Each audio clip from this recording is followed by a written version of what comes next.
Buenas, ¿qué tal? ¿Cómo andan? Bueno, voy a hacer este vídeo antes de la marcha de mañana para contribuir un poco a comprender de dónde viene esto que las derechas deben llamar la batalla cultural.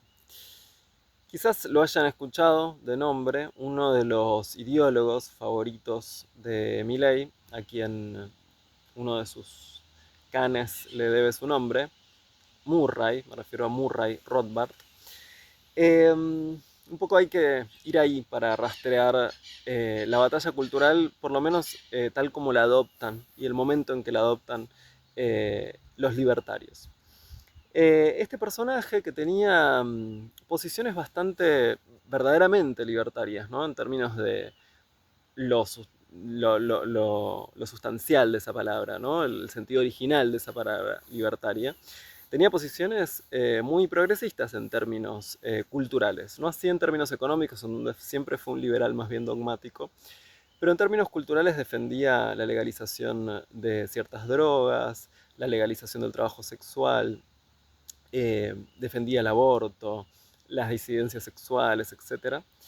Pero tiene un giro que hay que rastrearlo sobre todo a principios de los años 90 y que se cristaliza en el año 92, porque empieza a entender que el Partido Libertario, que siempre fue, bueno, como casi todos los otros partidos que no fueran el demócrata o el republicano, que siempre fue muy marginal en Estados Unidos, él empieza a entender que para tener un mayor alcance, el Partido Libertario tiene que empezar a adoptar posiciones reaccionarias, conservadoras, en términos, incluso más que conservadoras, reaccionarias en términos culturales. ¿Para qué?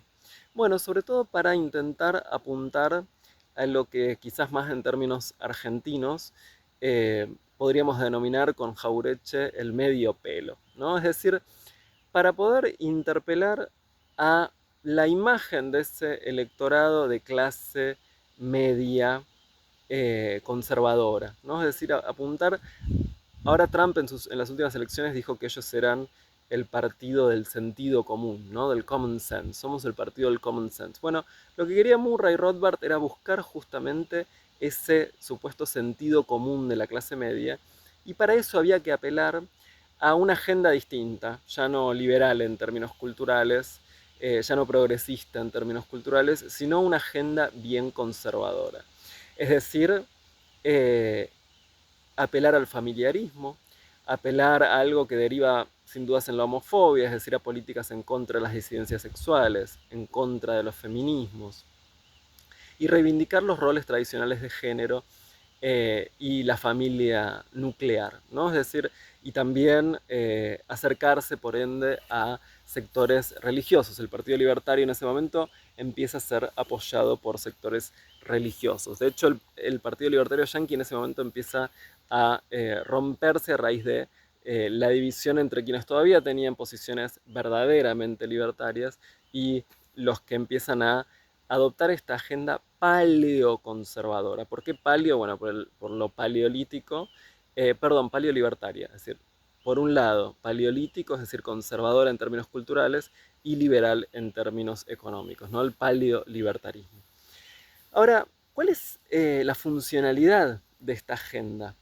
Bueno, aparte de, obviamente, convocar a este tipo de electorado, la función que cumple es precisamente darle como si fuera pequeñas migajas moralistas a la clase media mientras se gobierna para los grandes capitales. Es decir, la apoyatura social, electoral de este tipo de gobiernos que el propio Murray Rothbard, o de corrientes políticas que el propio Murray Rothbard califica de populismo de derecha, ¿no? Él dice, debemos ir hacia una especie de populismo de derecha, que se empieza a adoptar esa estrategia a principios de los años 90 y se cristaliza en el año 92, cuando el Partido Libertario Yanqui participa tironeando al Partido Republicano hacia la derecha y hacia sus posiciones, participa de la interna republicana en el año 92, apoyando a un personaje que se llamaba Pat Buchanan,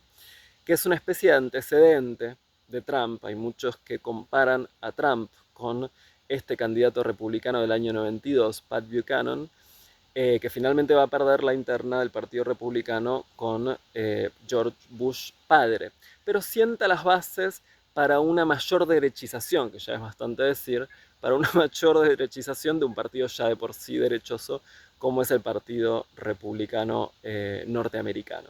Entonces ahí empiezan a cambiar la estrategia y a tratar de intrusar el Partido Republicano, tironeándolo hacia posiciones más de derecha. Eh, Ahora, ¿cuál es entonces la estrategia? ¿Cuál es la función de la batalla cultural?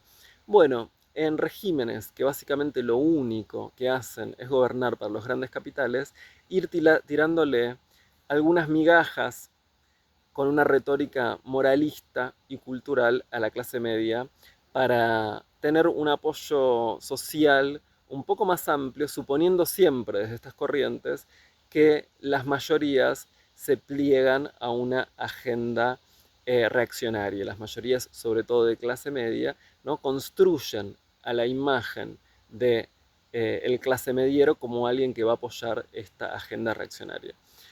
Bueno, una apuesta riesgosa, ¿no?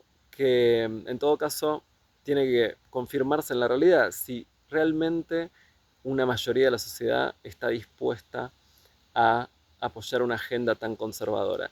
Mientras saben que gobiernan con un plan económico que tiene muy pocos beneficiados, necesitan una agenda cultural no solo para distraer, sino para satisfacer las supuestas ansias reaccionarias del medio pelo de las sociedades.